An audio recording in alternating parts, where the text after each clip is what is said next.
talk about Rev Local and let everybody who doesn't know me know a little bit more about us. I'm going to give you guys 5 tips for digital marketing in case you would like to spend all your time doing your own digital marketing. Chris is very good at it. So I want to talk about Rev Local. We started in 2010 when Google Maps came on the scene. We were personalized digital marketing for local businesses and brands, and our mission is to help business owners gain and retain customers in the face of rapid change while creating an environment where people flourish. Our vision is to become the most trusted digital marketing partner for small businesses and multi-location brands. So being found for your services online is super complicated. If we've gotten to sit down, you've seen this busy slide. And basically, the more of all of this that you can do, the more you're going to show up in more keyword searches with a larger footprint geographically over time as you build trust with the search engines. So you want to pay attention to your reviews, your local listings, directories. There's about 70 plus for every industry, so you want to make sure that you're not just focusing on Google, although that is a huge part of it, but the other directories as well. Make sure that you are consistent and you are creating good content. Make sure your social networks have keyword-rich content in them as well, and that you're consistent in posting on them, so get yourself on a scheduler. And also a mobile-optimized website, as well as some paid advertising. So even if you spend about $100 a month in paid advertising, and if you want to ask me how to do that, you're going to be showing the search engines more about who you are. It's important to advertise.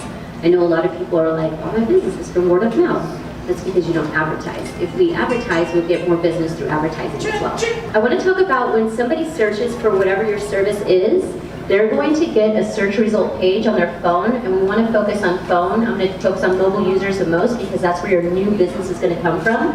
When someone does a search for the first time for a categorical search, they're on their phone. And so they might end up doing a longer search query and move to their computer, but they'll start on a phone. So the very first thing that comes up, if I'm looking for restaurants near me, is your paid search ads. And if you're not managing those ads because there's an algorithm and it's like a bidding system online, you're having to compete with other people who are also bidding for that spot, then your ads are going to be at the top, at the bottom of the page or the second page of Google where we hide dead bodies.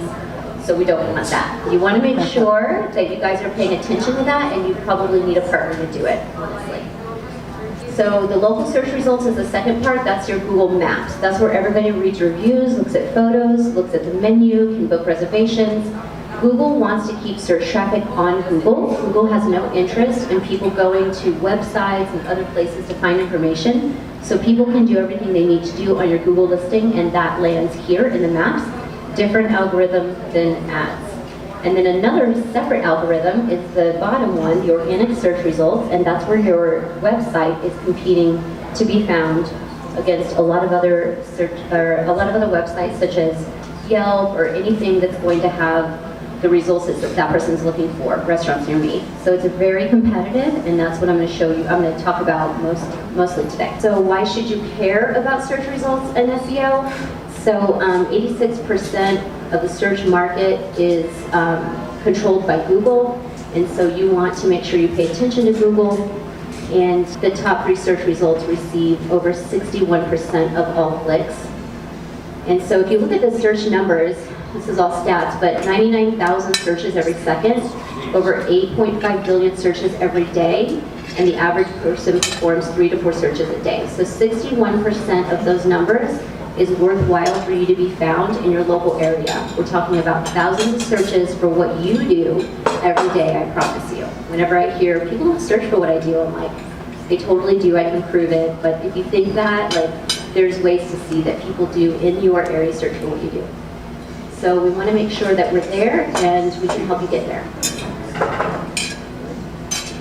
So the difference between local SEO and organic SEO. This is super important. So the map section is related to relevance, distance, and prominence. So those are some jargony terms, but basically you want to have as much information on local databases as possible consistently so that Google trusts your business to put you up in the Google search results.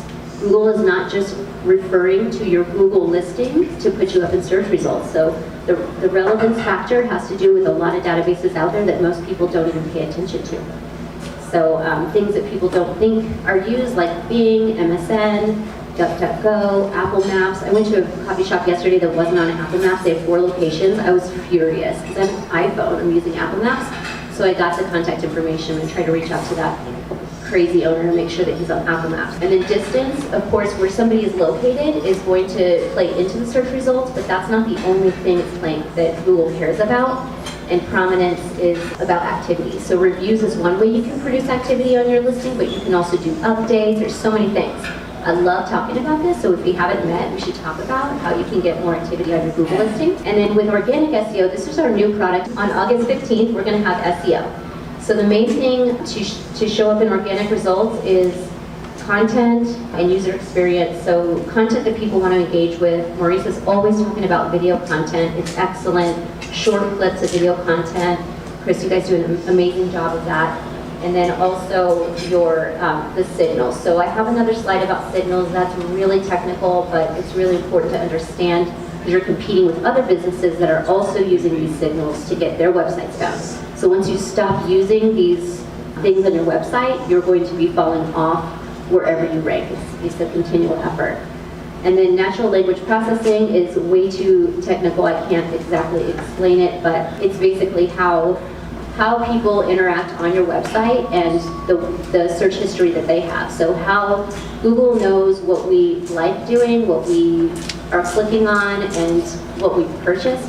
And so that has to do with that part, and Todd was going to explain that. So SEO ranking signals, here's some of them: the trust of your website, and then link building, and then user experience, of course your HTML, the website's easy to navigate and to buy things from if there's any e-commerce, and then content. All right, so number 1, your Google Business Profile is a strategic asset.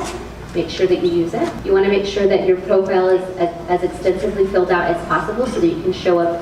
That's 41% of the algorithm showing up in search results. And then your business information is everywhere, so it better be right. So there are all, like I said, there are all these directories that have your information also. So a car dealership is going to have different authoritative sources than your financial services, so you want to make sure that you understand that, and if you'd like to know more, let me know. Building a better online reputation means more reviews, more business. I think everybody agrees that reviews are important. If you'd like to talk about a strategy for that, I'd love to do that, because if you are just waiting for them to organically come in, you're not going to win against your competition, so we need to have a strategy. Paid ads, I want to talk about for a second. This is your lead generation. If you're not doing any advertising at all online, you're missing out on so much business. It is so lucrative.